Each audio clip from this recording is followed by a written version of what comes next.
సికింద్రాబాద్ ఉజ్జయిని మహంకాళి అమ్మవారి దేవాలయంలో ఆషాఢ మాసం బోనాల జాతర మంత్రి పొన్నం ప్రభాకర్ సమీక్ష సమావేశం నిర్వహించారు. రాష్ట్రంలో కాంగ్రెస్ ప్రభుత్వం ఏర్పడిన తర్వాత మొదటిసారిగా జరుపుకుంటున్న బోనాల ఉత్సవాలను గతంలో కంటే ఘనంగా జరిగేలా చూడాలని, భక్తులకు ఎలాంటి లోటుపాట్లు లేకుండా మెరుగైన సౌకర్యాలు కల్పించాలని అధికారులకు సూచించారు. మహాలక్ష్మి పథకం ద్వారా ఉచిత బస్సు సౌకర్యం ఉండటంతో గతంలో కంటే ఎక్కువ మంది భక్తులు బోనాలకు వచ్చే అవకాశం ఉందని, అందువల్ల ప్రధాన దేవాలయాల్లో హెల్త్ క్యాంపులు, అంబులెన్స్ అందుబాటులో ఉండేలా చూడాలన్నారు.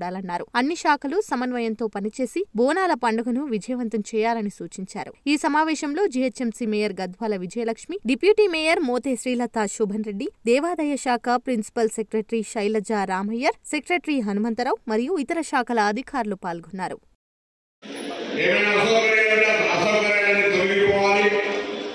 ఎవరి బాధ్యతలు ఆ బాధ్యతను సక్రమంగా నిర్వహించాలని విధంగా చర్యలు స్థానికంగా మీ అందరూ సహకారం ఉండకపోతే కార్యక్రమం విజయవంతమయ్యే ప్రశ్న లేదు.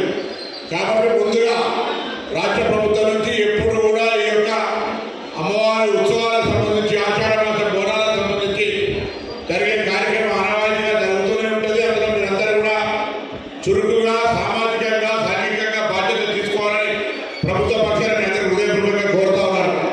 అధికారులకు సంబంధించి ఇప్పుడే జీహెచ్ఎంసీ చెప్పినారు, పోలీసు ఉంది, ఎండోమెంట్ ఉంది, ఆర్ఎండ్మెంట్ ఉంది, అన్ని కూడా ఎవరికి వాళ్ళు వాళ్ళ శాఖ పక్షాన్ని తొందరగా ఒక నిమిషం చెప్పాల్సిందే కోరుతాం. ఎందుకంటే మనం కొత్తగా తాజా డబ్బులు నేర్పడానికి ఇక్కడ ఎవరికి కొత్తగా అంతా కూడా 18 పూజగా చెప్తారు. 1830 ఏర్పడిన ఈ యొక్క దేవాలయం చరిత్ర వల్లము మహిమ అందరికీ తెలుసు. తెలంగాణ ప్రజలకు మహంకాళి పోరాలంటేనే హైదరాబాద్ సంబంధించిన సంస్కృతి సాంప్రదాయానికి ఒక పెద్ద పీఠ.